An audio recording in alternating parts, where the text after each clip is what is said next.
Sir, tapos na sila.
Good morning! Hello everyone!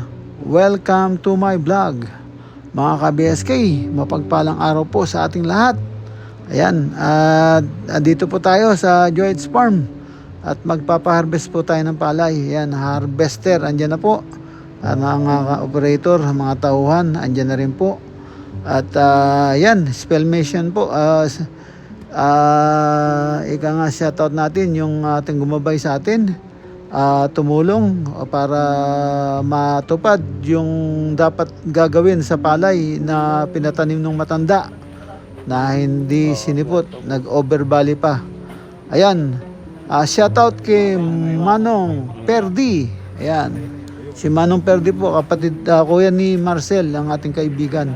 Ayan, maraming salamat po sa inyo, Manong Perdi. Ayan, shoutout po sa inyo, mabuhay ka hanggang gusto mo. Ayan, mag-harvest na po sila. Samahan niyo po kami. At tingnan natin kung ano mangyayari. Ninervous kami sa puhunan. Hindi madadali. Sana madali para naman kahit tumablaman lang. Ayan, tara po, mag-umpisa na po sila.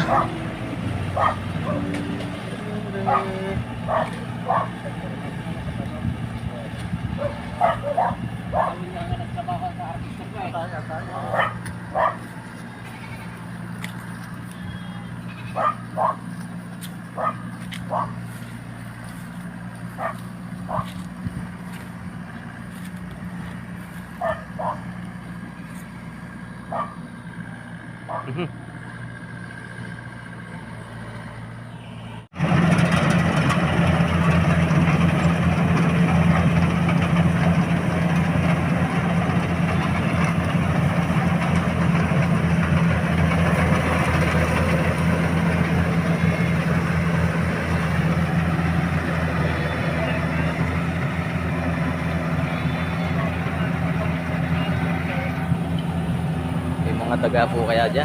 Ha? May mga taga kaya? Wala. Ay, wala. Bakit? Nagulang ka ng taga? Oo. Ha? Dagang palay. Ba't manguhuli ka?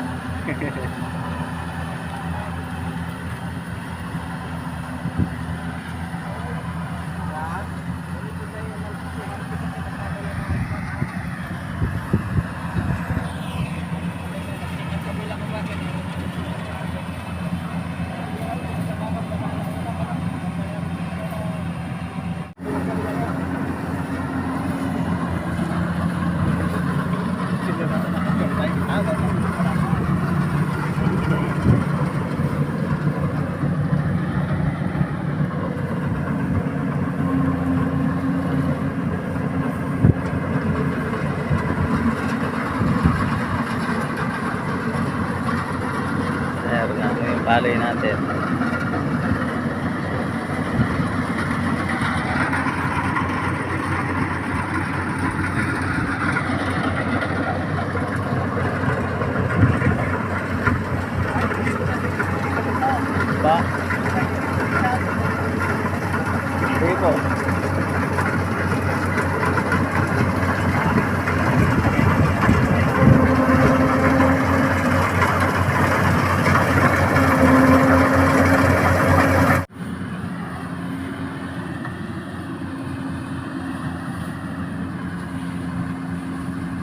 init.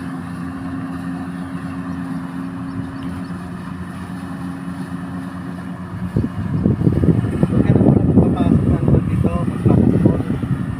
At kaukuhan ko lang yung mga dayami na yan. Opo, opo.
A few moments later. Ito sir, bali naka-ano pa lang sila.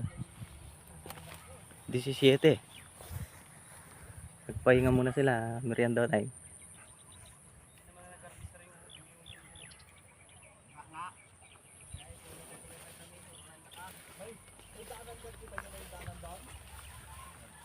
Break time.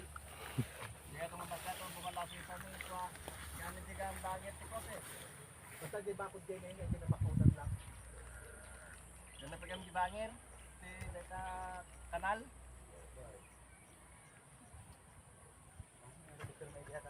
Wala ko ta. Kayo dito ka. Nagapit kayo din. Kanya ni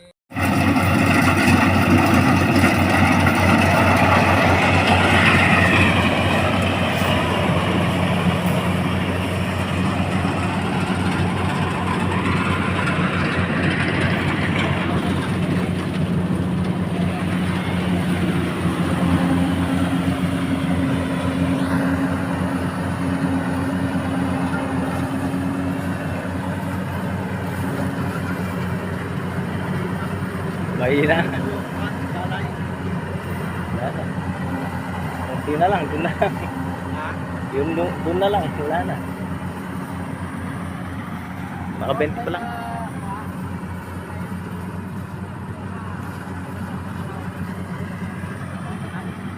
Sabi ah.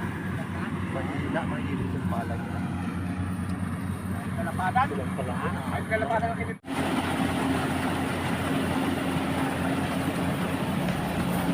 Ayan mga ka-BSK, medyo mahigit na silang kalahati at naka 20 pa lang daw yata sila o halos napakalayong numero na ipinagyabang nung nagtanim na aani raw siya ng aani raw kami ng mga 60 o 60 to 70. Yun ang estimate niya. Nagbilang ng sisiw na hindi pa napisa iklog. Ang point ko doon, ang dami niyang hinihingi. Ang dami niyang pinabili. Bawat kilos niya binabayaran. Suma total yung puhunan na nagamit namin, sinasabi ko na sa kanya bakit ganun kalaki. Madami niyang hiningi. Sabi niya makukuha naman daw kasi siguradong So, yung mga aani raw siya ng malaki dahil subok na niya. May experience na raw siya. pala sa banda Yun dulo. ang sinasabi ko sa kanya. Kung hindi siya naging maluho, ayoko naman siyang kontrolin dahil sabi nga nung kanyang recruiter o ng kanyang contractor, pabayaan ng diskarte niya dahil nga magaling siyang magsasaka. Wala, sa tingin ko hindi ko alam saan nakuha niya yung desisyon ng mga ganun. Ang laki ng inabot na puhunan. Ngayon, sa tingin ko, harvest lang kami ngayon dito. Mga nasa 30, pinakamataas na siguro 35. Ayun. Kumbaga, sa inaani namin dati, hindi pa siya umabot. Kaya tapos ang laki ng kanyang naging puhunan. Yung hingi niya sa akin. Pagdating sa Naka 20 patubig, pa lang sila sir. Nandito na tayo sa dulo. laki ng hiningi niyang panggas ay pangkrudo. Pangkrudo, Siguro kung mga makahingi to. siya ng pangkrudo, nalulula ako eh. Sinasabi ko sa 35 kanya siguro. pero yun ang sinasabi niyang kakainin. Iniisip ko rin naman na baka tumaas yung krudo sa dati noon pero hindi eh. Yun, dahil nga dun sa kanyang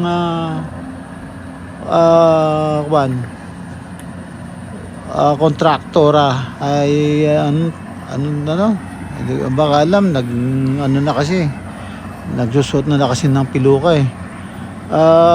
Daw magaling at pabayaan lang daw. So sinunod ko, sinomatotal ko sa kanya, sinabi ko na sa kanya napakataas ng kanyang naging puhunan. Ang dami niyang pinapagawa na binabayaran. Ayun, so matotal umabot siya ng nasa 40. Tapos ngayon, biglang yun, nung natakpan na ng damo yung palay niya, ayun, nagkaroon na ng allergy. Ayun, sinabi ko nang huwag gumawa. Kung may allergy sa damo, baka gumrabe. Napalagay. Hindi na kami nakapag-usap. Nung mag-usap kami, nagpapaalam na. Pagkatapos niyang bumali ng 2 beses. Ayun, ano nangyari? Tinakbuhan niya yung bale, hindi na nakapagtrabaho. Nagkaroon pa siya ng allergy. Binintang pa sa akin na pinabayaan ko siya. Ayun, ang nangyari niya sa palay. Wala. Ang laki lang nawala. Hindi man kami nangalahati. Doon sa kikitain na yun, sa puhunan, ibig sabihin. So wala, hindi nakuha yung puhunan. Ayan, yung harvester na rin ang naghakot ng palay. Sila nang nagkaryada para makatipid-tipid ng konti. na hindi na kami magbayad ng kalabaw, ng tao para magkaryada. Kasi nga, lugin-lugi na. Yan ang pinagyayabang niya. Sana mapanood niya to. Para ano, kung sakali man meron siyang pasukan uli, mapanood din sana na papasukan niya para hindi mapasubo. Sa akin, ano, okay lang. Okay lang yung ano, para mapakita sa kanya na yung kayabangan niya walang nagawa. Wala. Ayan, laki ng lugi. Ang laki ng lugi. Kung yan lang ang inabot ng kanyang inani. Ayan, mga ka-BSK, nabanggit ko lang para makita ng yung nagmamalasakit sa kanilang na hindi na inisip kung anong nagawa ko sa kanya. Ayan, tingnan nyo, laki ng lugi. Asa na? 'Di ba? Yan ang sinasabi ko eh. Kaso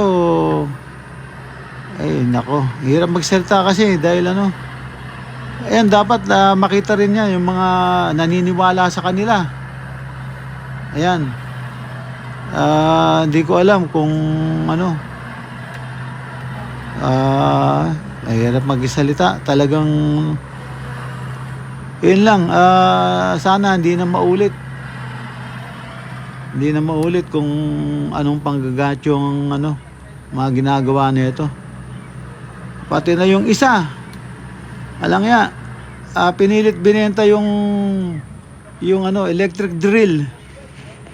Yun, yung electric drill niya ayaw na umikot. Pinilit pa sa akin pabili ng bakit daw nag-charity raw kami, bakit yung halaga lang ngayon hindi ko na maibigay, overpriced na. Gusto bayaran ko pa yung electric drill. Malakas daw. O yun, sakto lang na ilang lang. Ngayon, hindi na umpisa pa lang kami nung nila June ng Arayat Builders. Ayaw nang umikot yung drill electric drill na binenta sa akin nung kanyang bata-bata. Ayan ang sinasabi ko. Abuso. Yeah, abuso. Ayan, sana nakikinig ka. May ka pa ngayon, papilu-pilu ka pa ngayon. Tingnan mo nangyari. Sa mga gawa-gawa nyo. Dahil nakita niya palpak na yung tanim niya, miskerda na. Nagkaroon ng dahilan. Diba? Sabi ko na, hindi madadali yung puhunan niya eh. Ayaw pong maniwala sa akin. Ilang beses na kami nagtanim dyan. Ang dami niyang hiningi. Sa abono, humingi, hindi mo na ilalagay. Ang daming pinabiling abono. Ang daming hiniling pang krudo. Tinubuan ng damo. Isang katerba. Hindi man lang tinakpan ng tubig yung damo para mamatay. Ayun, hindi niya na magawa ng paraan siguro. Yun, nagkasakit, miskerda. Lastik yan. Tapos ako pa binintangan sa pagkakasakit niya. Wala naman akong kaalam-alam. Hindi man kumukontak sa akin. Ang tagal na kami nang nag-uusap-usap pero nagkaroon ng problema. Hindi mo na ako kinontak. Wala akong kaalam-alam. Tapos nagpapaalam umalis. Umuwi. Galing. Super galing. Nakakadala. Ayan, kayo na humusga. Kayo na humusga sa mga ginawa ng mga yon. Na sila. Nako. Hindi, nasabi ko lang dahil nakita ko na yung yung pinagyayabang niya. Ayan na, hinahakot na. Hindi man umubra. Napakalaki ng puhunan. Mga ka-BSK, pasensya na kayo. Gusto ko lang isiwalat yung mga hindi ko alam kung panloloko ginawa nila o kayabangan lang na hindi kayang tuparin. Ayan, pasensya na sa lahat ng nakapanood nito. Dahil gusto ko lang isiwalat sa inyo para baka maniwala kayo sa kanila, mga pinagsasabi nila eh. Ayan. Ayan mga ka-BSK, at tapos na po sila ang kanilang pag-harvest ng palay. Yan, maraming salamat po sa inyong lahat Kuya, dyan. thank you. Yan, yung mga gumawa dyan. Maraming salamat. Mga ka-BSK, ayan, tapos na po tayo. Dito lang po muna. At kita-kita po tayo sa sunod na upload. Marami pong salamat sa inyong lahat sa tiwala at panunood. Ayan. Ingat po kayo kung saan man po kayo naroon. Ayan, maraming salamat uli. Shoutout sa lahat. Joey. Yan, yung mga tumulong dyan. Maraming salamat sa inyo. Yan, ingat po kayo and God bless po. Bye-bye, bye-bye. Bye-bye, bye-bye.